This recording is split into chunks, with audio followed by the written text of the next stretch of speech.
What is going on, interwebs? This is Clay again, and I'm going to talk about some gear again today. So, one thing I was dealing with this past weekend, I was playing at church, and kind of just experimenting with just in general how I set up my rig, and specifically how I set up my rig to get some versatility. From my experience, most music that I've run into that's surrounding guitar, a lot of guys want some sort of versatility. They want to be able to go from clean to overdrive and somewhere in between, and maybe varying different degrees of heavy overdrive, but to have some ability to produce a wide range of sounds with their guitar. And there are a couple of different schools of thought that I've kind of run into, and I've kind of been messing around with some of these different methods, trying to figure out what works best for me in my situation with my gear, with what is asked of me in my gig. And so in general, I would say there's probably three major schools of thought, if you will, three different ways of kind of starting the conversation. And they would be a clean amp with a lot of pedals, a dirty amp and riding your guitar's volume knob, and a channel switching amp. So for the first situation, I'd say this is fairly popular. Guys will run some sort of Fender amp, something with some big 6L6s, a lot of clean headroom, something like a Fender Twin.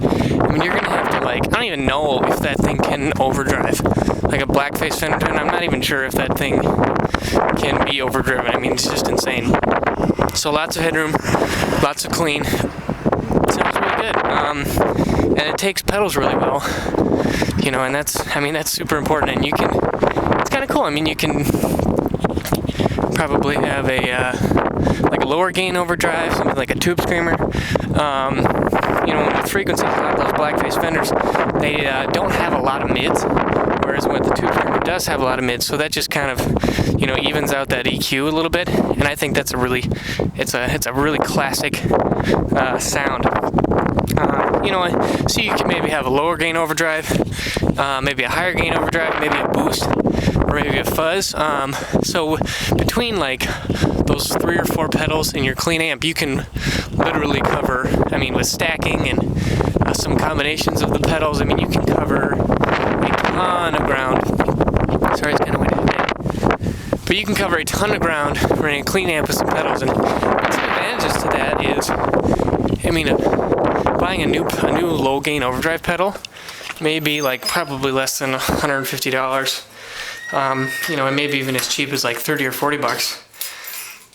And so, that's a lot easier to do than to drop, $1,000 on a new amp, or maybe even more. So it just really allows you to, and then maybe you can experiment a little bit and, say, hey, maybe you got, a pretty good low gain overdrive, but you don't really like your higher gain, or you don't really like your boost, so you can try something new. It just really makes things easy. It's just really allows for a lot of flexibility quite easily.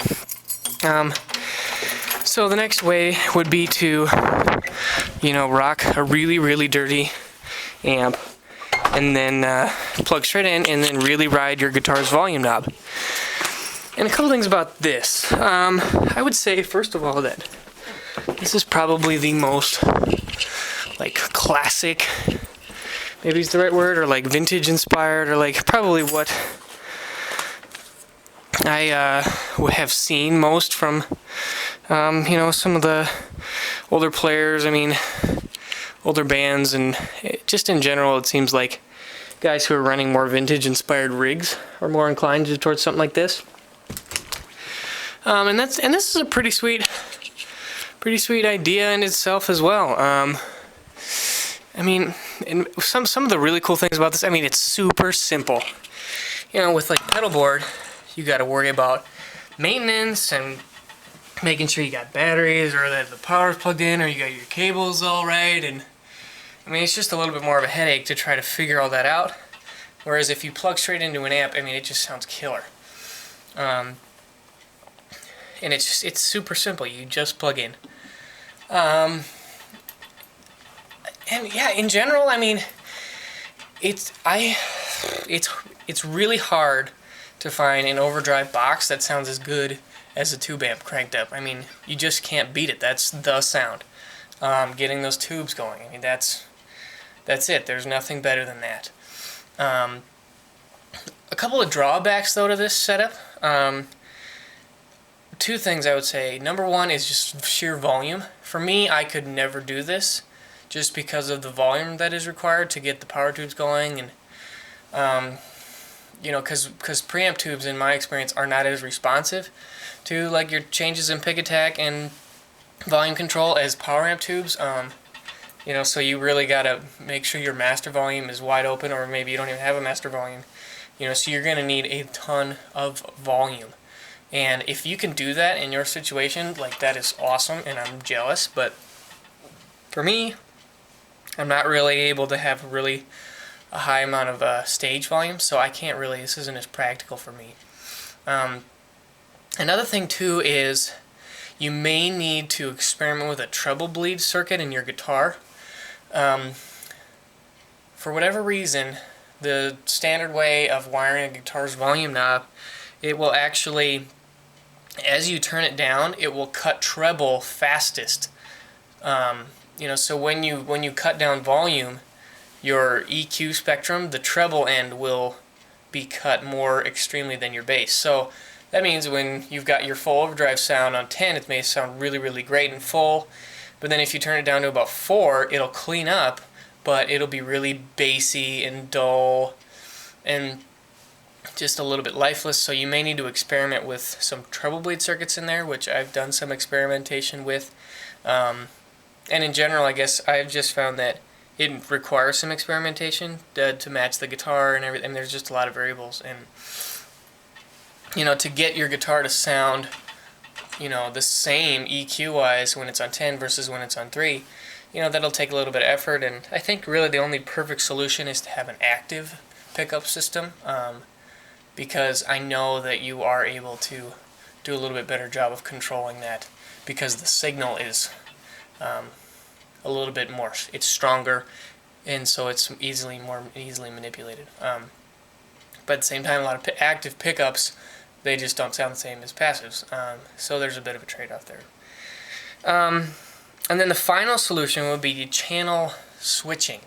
And I'll be, you know, I'll just say this first and foremost, I don't have a lot of experience with this. I have never really owned an amp or spent a lot of time with an amp that is a channel switcher. I guess I can just share some of my reflections on this. This can be really, really great if you want... Actually, that's not true. I had an Ignata Rebel 30, and I will give some of my reflections, which have, in my experience, matched what I have seen as kind of like the overarching opinion on it. They're really, really great if you want like that crystal clean sound and the really dirty sound. Like if you want to be able... I mean, I know when I was in high school, I listened to a lot of Incubus, and they would have songs where the verse would like be this really shimmery, clean guitar, and then like it would just like flip a switch and go to like really heavy crunch mode in the chorus or something like that. You know, where you need to make those really drastic changes. You know, and if you look at you look at option number 2 with the guitar's volume knob, you can't really like do that unless you like, you know, flip it up really quick with your hand. But you know, that's more designed to find those fine shades of overdrive. You know, but with the channel switchers, you are able to go from one extreme to the other in an instant, which is really cool, and it can be a really cool effect. And that's probably the best way to like have both of those extremes. I mean, with like pedals, I know that you can have the really good clean tone, but I really don't know if you know, if you're going to have like a really heavy overdrive box, if that's going to be able to replicate, you know, a channel switching's drive channel as well. So, you know, take what you will from there. A couple of drawbacks, at least for me. One, I really don't like and I don't make a lot of use of that big drastic change. So that's just not really practical for me, because actually on the converse, I really want to live in that middle where it's kind of dirtier, kind of clean, and it's very responsive, and depending on how hard you play, it can be one or the other, and maybe you want to hit a boost if you really want to go high, but if you want to go down, then maybe you can pick a little bit lighter. That's kind of, for me, the best situation. So for those channel switchers, it's hard to find the middle ground for like that light gain, on verge of breakup, the sweet spot or whatever, what people sometimes call it. It's hard to find that with channel switchers. And I've heard as well that oftentimes there's a bit of a compromise. Your clean and your dirty channels aren't, if you have a one channel amp that you either set for clean or set for dirty, it's going to sound better. It's kind of a bit of a compromise to go one way or the other. Just because you have a lot of extra circuitry going in there between the channels.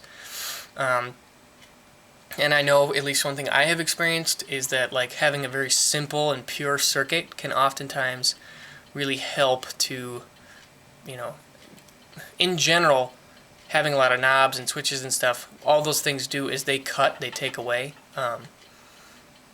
And so it sometimes can be better to have something pure and simple. So lastly, I want to talk about what I have kind of come to is like what works best for me. So I kind of say that I have kind of tried to hybrid 1 and 2. I like to set my amp up so it's got a little bit of grit, but at the same time, like, it's not like my heaviest with my guitar on 10. So like, you can kind of do that. Like, I could get by at where I play. I could get by with one boost pedal, and that's it. If I really wanted to like go bare bones, So if I put my guitar's volume down maybe like 7, that would be clean. Then if I roll it up, that would be like a nice, light crunch, light gain. A little bit, you got that singing sustain, but at the same time, like, it's not heavy saturated. And then you can hit the boost on top of that if you really want to like start rocking. If you really want to drive it. And then I also like to throw in some of the overdrive pedals, because the boost is really cool, but sometimes like I prefer to have a overdrive box doing some of the lifting, because that seems to tighten things up a little bit more, and you can also like add some coloration, which sometimes I like. Whereas a boost is usually just like your amp sound, but more. Whereas like if I want a certain overdrive, maybe I can kind of color it a little bit if I want to go darker or brighter, or maybe a different characteristics with the distortion. I also have been experimenting a little bit more with just option 1 with the clean amp with pedals, because one thing I have noticed is that pedals react very differently depending on what type of amp and where your amp is at if you're running into it. So for example, like, I've got a Bad Monkey and Digitech, it's like a Tube Screamer type clone. Really great box for the money, but depending on if the amp is like really like shimmery clean, or if it's kind of like hit that sweet spot verge breakup thing I was talking about, it sounds different if it's on the same setting, which is weird and interesting. So in some ways, I think I actually like how my pedals sound into the clean versus into like the overdrive, like the borderline stuff. Just because I think sometimes it gets a little bit muddy.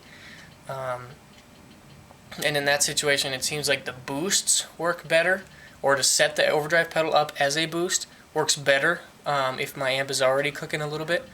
Whereas with the if my amp is running clean, then the overdrive pedal is actually able to perform as it was designed, and that is to produce overdrive. So that's another thing to keep in mind, is depending on how much where your amp is at volume-wise and how much of its own distortion it's producing, that will affect how your pedals sound. I mean, I know, like, one classic thing of the fuzz face is people always say, oh, you got to play it into a cranked Marshall, otherwise it's going to sound thin and buzzy and like a chainsaw. And I have actually totally found that to be the case. I really think, if I play at bedroom volumes with my 15 watt and make it really clean, I don't think my fuzz face sounds real good into that at all. And it is exactly that. It's harsh and it's buzzy and it's just kind of this like grinding type thing. Whereas if the amp is overdriving, like, it really like adds a lot of like thickness and fatness and a little bit of like that fuzzy on the outside. But in general, just tons of sustain, like really, really like singing, and I just think it sounds great. So, and I would say that a lot of other like overdrive pedals are similar. They may sound really great one way or the other. You know, I know like some of like the Marshall in a Box pedals, they are designed to hit a clean amp. Whereas like something like you know, if you're gonna run like your Tube Screamer like Stevie did, you know, put the level way up and the gain down, that may sound better into an already cooking amp. So yeah, in general, I just want to you know, be aware of how you're setting up your rig and know that there are some options out there, and depending on what sort of things you want and where you want your sound to go, it may be better to you know, consider your gear that will help you out best. I mean, if you're like a guy who is just going to be like playing blues jams or stuff like that, and you really want to live in that like gray area, kind of clean, kind of dirty, you probably aren't going to want to get like a, you know, a channel switching amp that has those two extremes. Whereas on the other end, if you really want like to have those extremes, you're probably not going to want to run, you know, just an amp cooking and then you roll your volume knob. Or, you know, if you are going to want to, you know, choose option 2, maybe buy a really good attenuator, so then you can, you know, cut some of that volume but still get the responsiveness out of the tubes, and combine that with a a treble bleed circuit in your guitar. You know, that could be a really, really effective solution for that as well. So yeah, be mindful. Let me know what you guys think. I'd love to hear what your rig looks like or what solutions you have found. Because, you know, and it's really cool when you're able to match your rig, your situation, and make the best music with it. So, peace out. See ya.